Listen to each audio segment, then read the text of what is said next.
Everyone, my name is Alka. Welcome to Yutika study solution.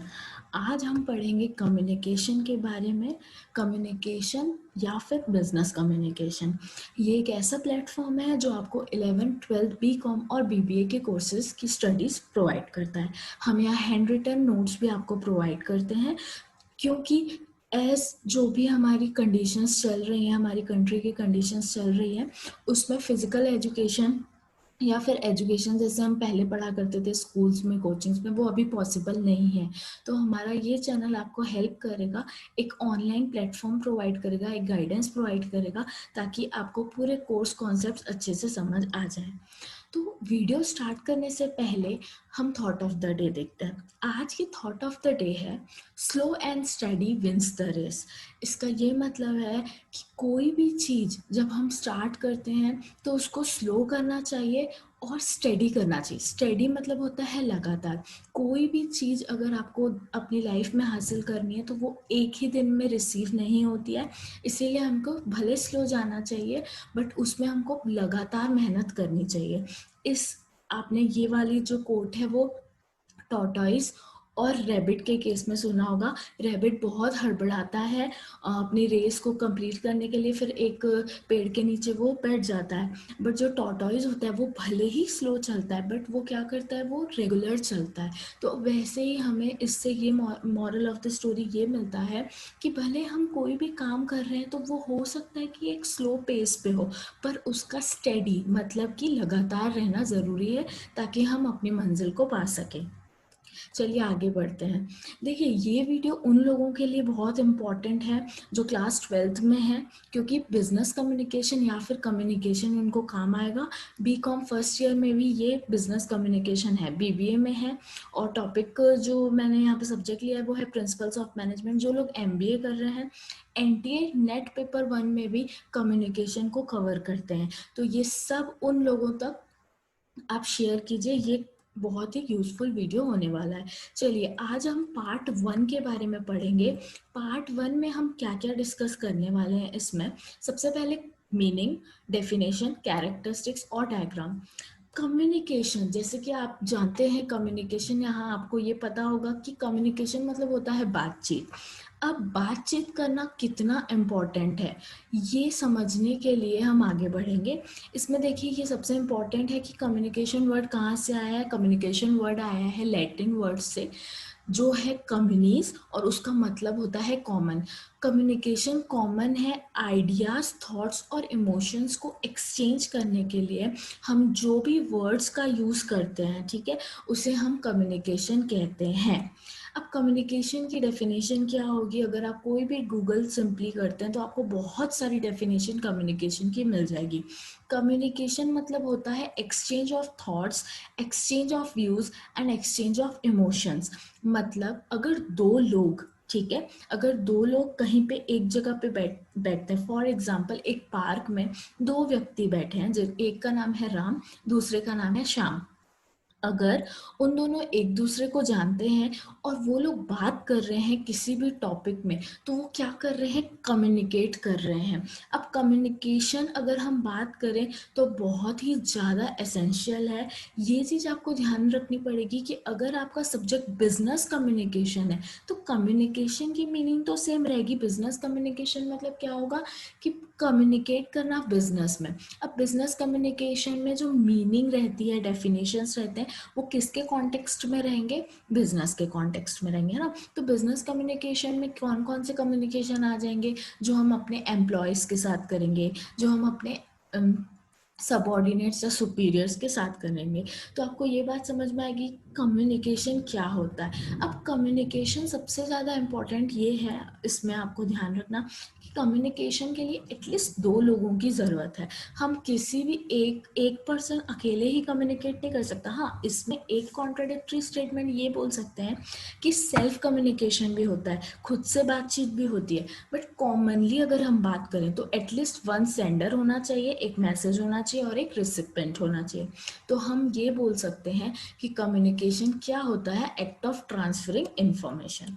अब ये मैंने एक डायग्राम लिया है, यहाँ पे दो बच्चे खड़े हैं, एक है इस साइड जो कम्युनिकेशन सुन पा रहा है और एक ट्रांसफर कर रहा है। ये बहुत ही सिंपल डेफिनेशन मैंने दी है और डायग्राम भी उसी हिसाब से लिया है।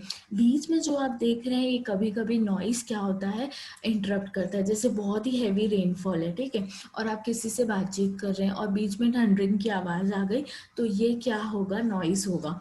तो यहाँ पे देखिए 2 पर्सन है, एक कुछ बोल रहा है और दूसरा सुन रहा है, तो there will be 2 person, one will be sender and other will be receiver. अब आते हैं कैरेक्टरिस्टिक्स में। कैरेक्टरिस्टिक्स में सबसे पहला पॉइंट है डायनामिक प्रोसेस। गाइज ये चीज आपको ध्यान रखनी है, डायनामिक मतलब होता है चेंजेबल। अब कम्युनिकेशन चेंजेबल होता है कैसे, जैसे सपोज अगर मैं हूँ, मैं स्टूडेंट से जैसे बात करूंगी वैसे अपने फ्रेंड्स के साथ बात नहीं करूंगी। आप जैसे अपने पेरेंट्स से बात करेंगे वैसे ही अपने टीचर से बात नहीं कर सकते। मतलब कम्युनिकेशन क्या होता है, हर इंसान के लिए आप अलग वर्ड्स यूज करेंगे, अलग एक मैनर होगा बातचीत करने का, इसीलिए हम उसको कौन सी प्रोसेस बोलते हैं, डायनेमिक। मतलब सिचुएशन के हिसाब से हम अपने वर्ड्स को यूज करते हैं, इसीलिए कम्युनिकेशन क्या है, डायनेमिक प्रोसेस। नेक्स्ट है एक्सचेंज ऑफ आइडियाज बिटवीन 2 और मोर पर्सन। ये बहुत ही आसान है, मैंने बताया कि 2 पर्सन या फिर 2 से ज़्यादा होने चाहिए, अनलेस वो सेल्फ कम्युनिकेशन नहीं है तो। पर्पसिव प्रोसेस, ऑफ कोर्स अगर हम बात करें तो कुछ ना कुछ उसके पीछे पर्पस होगा। अभी मैं जैसे आप लोगों से बात कर रही हूँ, मुझे पता नहीं है कि उस साइड कौन बैठा है, कौन मेरी वीडियो को सुनेगा या पूरा देखेगा कि नहीं पता, बट मेरा पर्पस क्या है, मेरा पर्पस ये है कि मुझे थोड़ी बहुत जो भी नॉलेज है, 1% या 2% ही नॉलेज है, तो वो मैं आप तक पहुंचाऊं। जब आप कम्युनिकेशन पढ़ेंगे और आपको कुछ भी डाउट होगा और अगर ये वीडियो आपने देखी, तो मेरा पर्पस ये है कि मैं अपनी नॉलेज को शेयर करूं। नेक्स्ट है कंटिन्यूस प्रोसेस। गाइस अगर हम डायग्राम देखेंगे, जैसे यहाँ पे मैंने डायग्राम लिया है, ये कंटिन्यूस प्रोसेस दिखा रहे हैं। देखिए एलिमेंट्स क्या क्या होते हैं, सेंडर, मैसेज, रिसीवर। अब देखिए सेंडर मतलब कोई भी ऐसा पर्सन जो सेंड करेगा मैसेज, यहाँ पे हम ले सकते हैं मिस्टर ए। मिस्टर ए क्या करेगा, मैसेज। अब जैसे मिस्टर ए को ये बोलना है मिस्टर बी को कि we will go for a meeting, तो we will go for a meeting एक मैसेज है, ठीक है। अब वो क्या कर सकता है, कॉल पे बोल सकता है, मैसेज टाइप कर सकता है, या फिर वो डायरेक्टली बोल सकता है ना। तो ये अपन बाद में पढ़ेंगे टाइप्स, पहले अपन को ये देखना है कि क्या एक सिंपल क्या क्या होता है इसमें।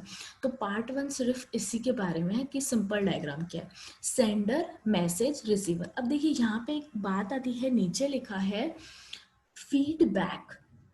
फीडबैक मतलब क्या होता है कि जैसे सपोज सेंडर ने ये बोला कि we will go for a meeting today, ये हो गया मैसेज। अब इसने क्या किया, इसको बोला, तो रिसीवर क्या बोलेगा, या फिर यस बोलेगा या फिर नो बोलेगा। तो फीडबैक मतलब जो रिसीवर होगा वो इस चीज को वापस बोलेगा, तो हम ये बोल सकते हैं कि रिसीवर क्या करेगा, फीडबैक देगा यस और नो में।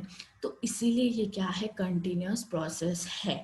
कम्युनिकेशन तभी इफेक्टिव होता है बच्चों जब फीडबैक इन्वॉल्व हो। अब नेक्स्ट है यूनिवर्सल प्रोसेस। यूनिवर्सल मतलब हर जगह। ऑफ कोर्स अगर मैं घर पे बैठी हूँ तो भी मैं अपनी मॉम से कम्युनिकेट करूँगी, अगर मैं अपने कॉलेज में बैठी हूँ तो भी मैं अपने फ्रेंड्स से इंटरेक्ट करूँगी, और अगर मैं अभी आप लोग को ऑनलाइन पढ़ा रही हूँ, सामने कोई भी नहीं बैठा है, उसके बाद भी मुझे बोलना पड़ रहा है, तो हर जगह यूनिवर्सल प्रोसेस मतलब हर जगह कम्युनिकेशन की ज़रूरत होती है।